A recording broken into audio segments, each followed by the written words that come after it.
Welcome to the CEC report for the 19th of January 2018. I'm Elisa Barwick, and joining me today is CEC leader Craig Isherwood. Welcome, Craig. Yeah, thanks, Elisa. And on today's show, Australian banks in path of mortgage tsunami that could bring down global system. And is Malcolm Turnbull hell-bent on war in Asia? So firstly, Australian banks in path of mortgage tsunami that could bring down global system.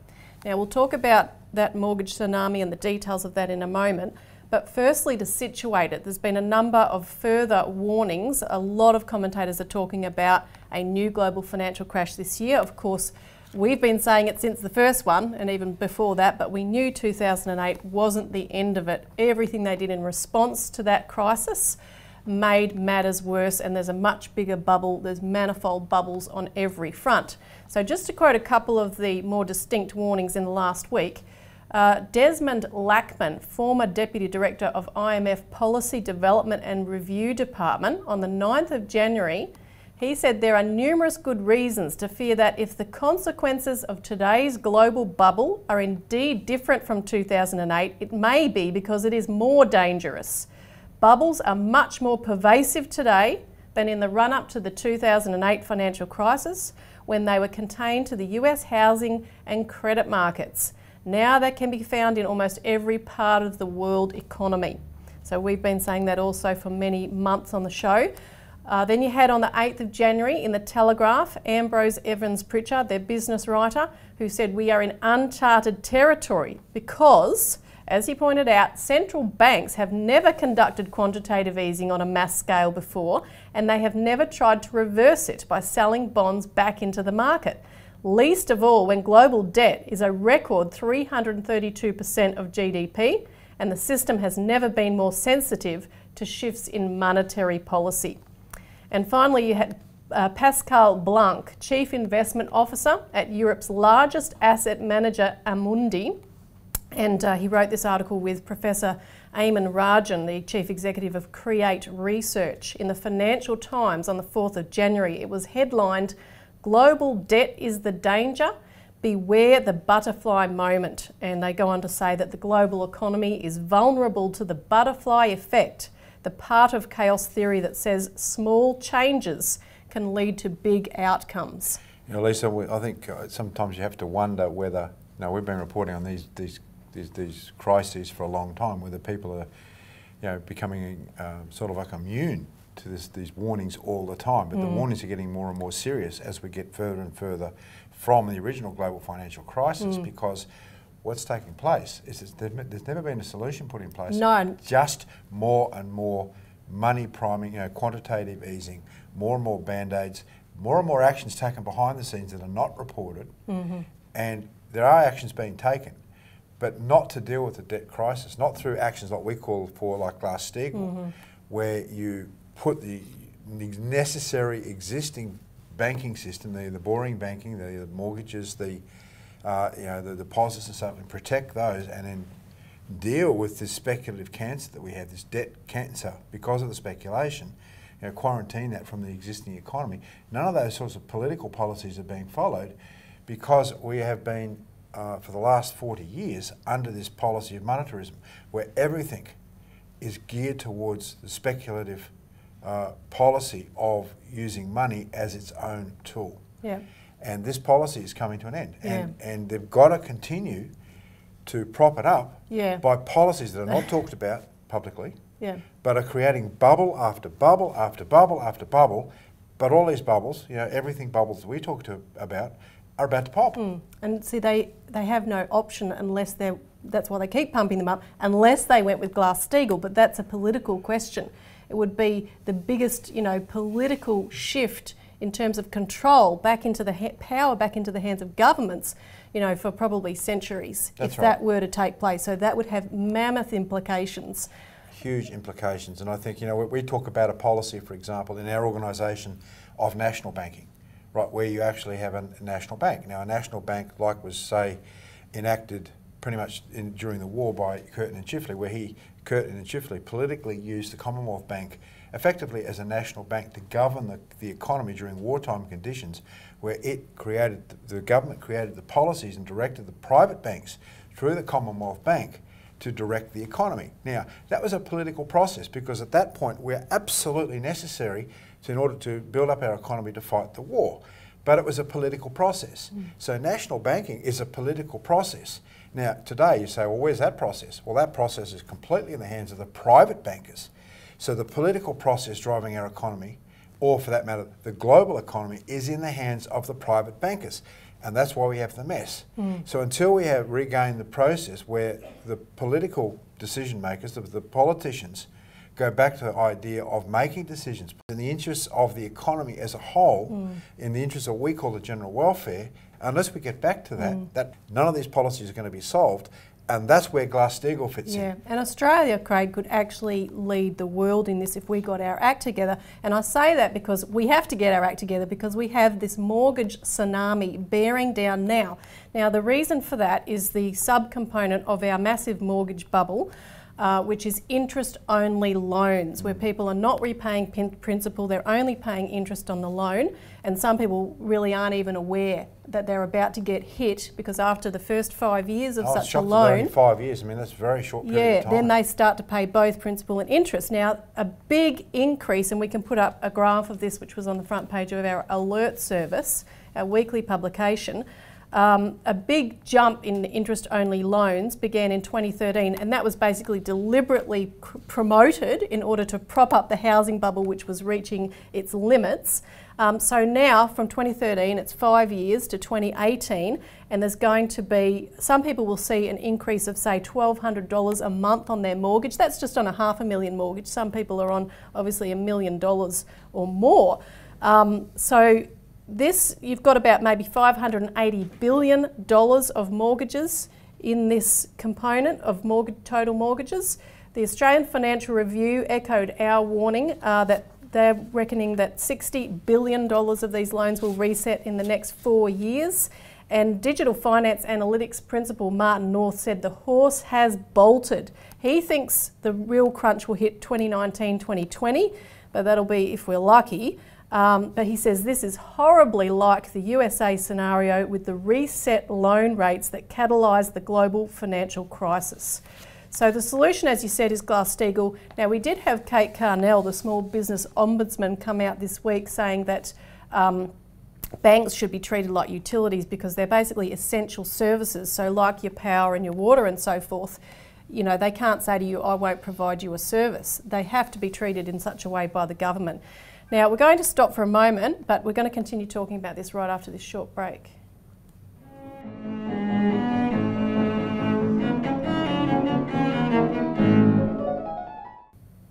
Welcome back to the CEC report, where we're talking about the mortgage tsunami about to hit our banks. And as I said, Kate Carnell, the Small Business Ombudsman, has called for banks to be treated like essential services, which they are, because, and this is a big deal actually because she's a Liberal, you know, the Liberal Party is quite oriented to the banks. Yeah, well, that goes back to what I was saying before, about if you leave the economy in control of the private banks, this is what you get, this sort of mess you get. But whereas you look at what we were talking about before with Curtin and Chifley, where the banks are brought under control of the Commonwealth Bank and regulated by the government for the benefit of the people, you can see how, yes, they are essential, but they have to be managed. Yeah.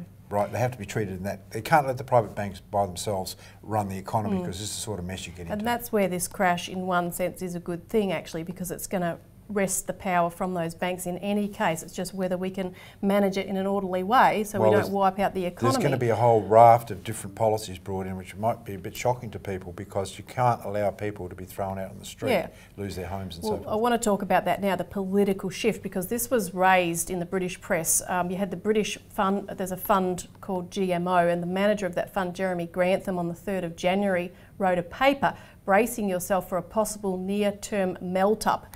And so his thesis is that there's going to be a melt-up, a massive surge on Wall Street, but then it could be followed by a decline of up to 50% or more.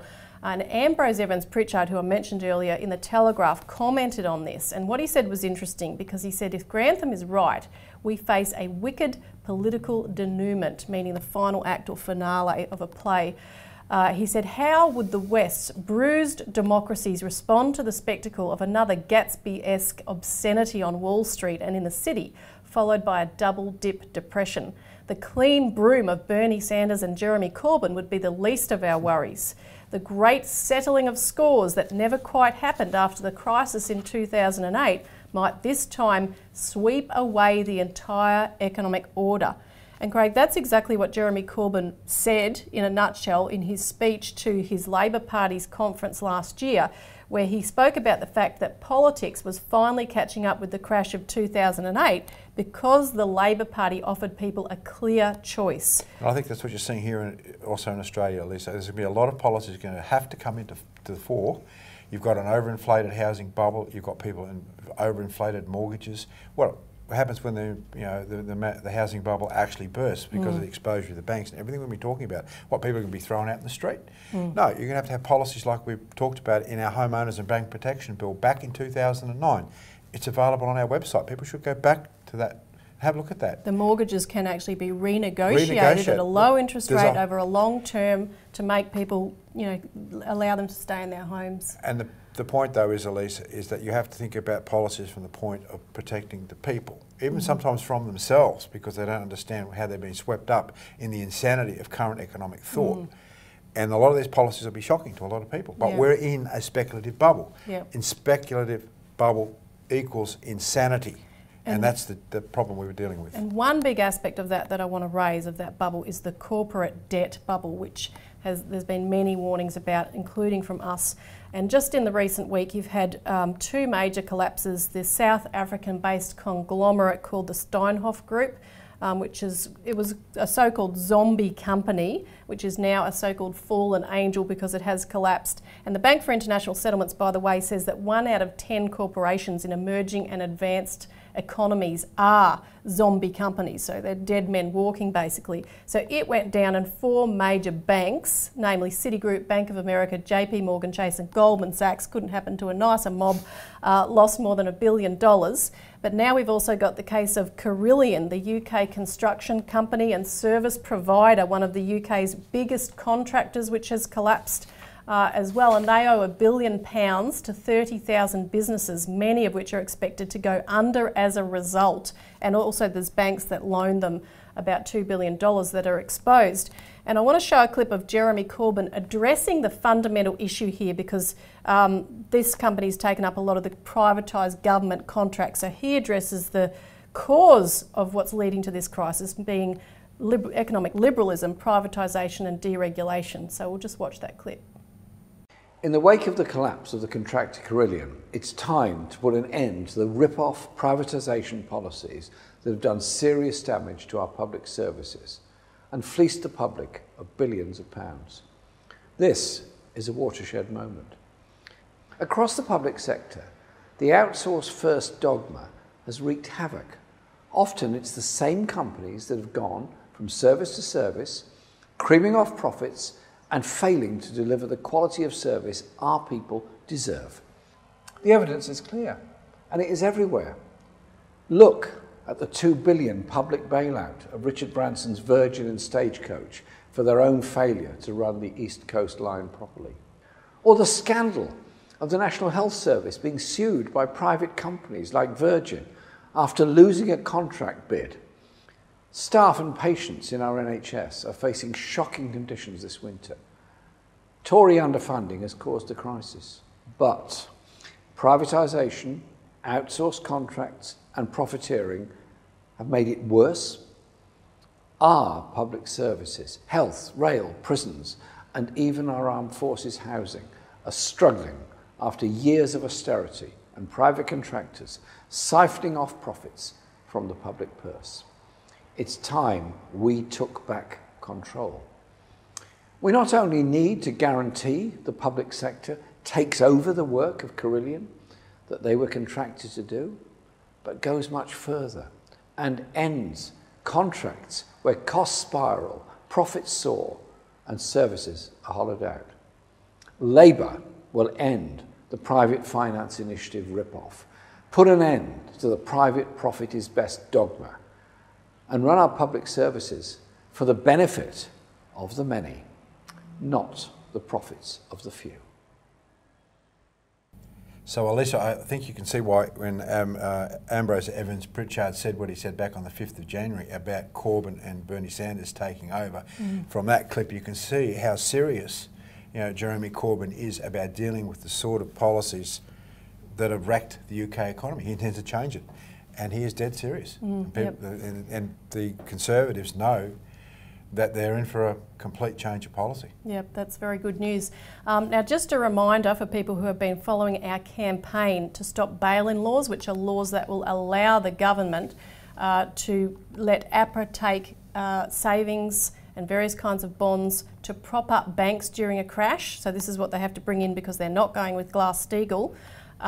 We need people to go and visit their MP to make sure they're aware of this. So go to our website, and at the top you'll find the main big button you can click on to find all the instructions to go and visit your MP with a copy of the submission that we have made on this issue to the Parliament. Now we'll stop there, and when we come back we'll talk about what Malcolm Turnbull's doing in Japan.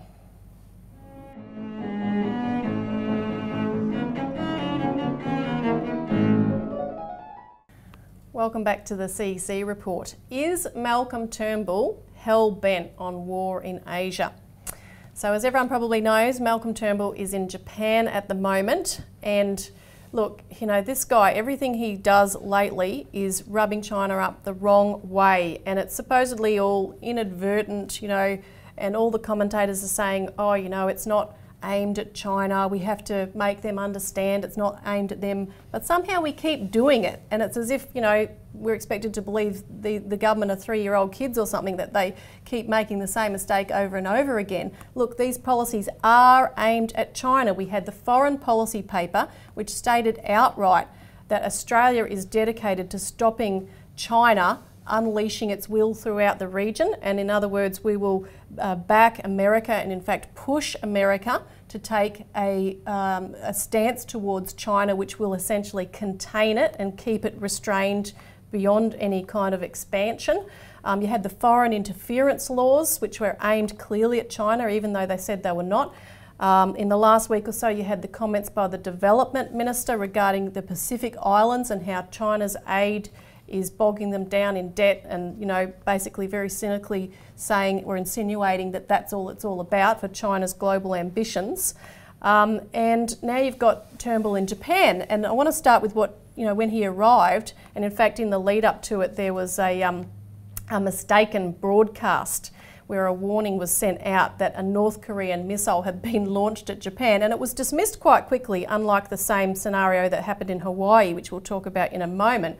However, you see these kind of things that are building a climate of fear, which will encourage the population to support regime change against North Korea. And certainly that was the stance that Turnbull took, because despite really key advances towards peace on the peninsula, which followed the leader of Kim Jong-un's New Year's address, where he basically said, look, we've got our defences in place now, we want to begin negotiations with peace on the peninsula with South Korea. We'll send a joint team to the Winter Olympics in February and so forth. Despite all that progress, and you want to take whatever chance you can, Turnbull's saying, oh no, we can't trust them, we can't be lulled into a false sense of security. So he's not helping the process whatsoever. And in fact, his agreements with Japan, where they're trying to set up a new defence agreement, allowing Japanese troops to come and train in places like Darwin and so forth. It's an extension of what he's talked about previously, of re-establishing the quadrilateral dialogue between Australia, the US, India and Japan, which was always aimed at China, and it still is. Everything he's doing, it's clear that he doesn't want to solve the North Korea issue. Basically, the Anglo-American establishment want to keep this enemy image so they can reign in China.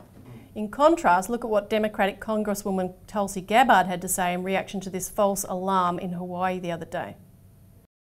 It is critical that we end our policies of regime change wars to provide that credible guarantee that the United States is not going to go in and topple the North Korean regime, so that these conversations can begin towards denuclearization. Just to be clear, are you saying that Kim Jong-un's nuclear arsenal is our fault? What I'm saying is that Democrat and Republican administrations for decades, going back over 20 years, failed to recognize the seriousness of this threat, failed to remove it. And we know that North Korea has these nuclear weapons because they see how the United States in Libya, for example, guaranteed Gaddafi, we're not going to go after you, you should get rid of your nuclear weapons. He did. Then we went and led an attack that toppled Gaddafi, launching Libya into chaos that we are still seeing the results of today. North Korea sees what we did in Iraq with Saddam Hussein, with those false reports of weapons of mass destruction, and now seeing in Iran how President Trump is decertifying a nuclear deal that prevented Iran from developing their nuclear weapons, threatening the very existence in the agreement that was made. So yes, we've got to understand North Korea is holding on to these nuclear weapons because they think it is their only protection from the United States coming in and doing to them what the United States has done to so many countries throughout Was it a history. mistake for the United States to take out Gaddafi and Hussein? It was, absolutely. But it's not just about containing China, is it, Craig? So It's not just China, Elisa. I mean, you have to look in the background. You've got the BRICS agreement, the Brazil, Russia, India, China and South Africa going ahead, forging. We never hear anything about that down here because we're part of the Anglo-American cabal. You've got all sorts of multilateral, bilateral agreements between these countries around the entire New Silk Road agreements, the Belt and Road Initiative of China. China is involved in hundreds of different countries in terms of large-scale infrastructure development projects.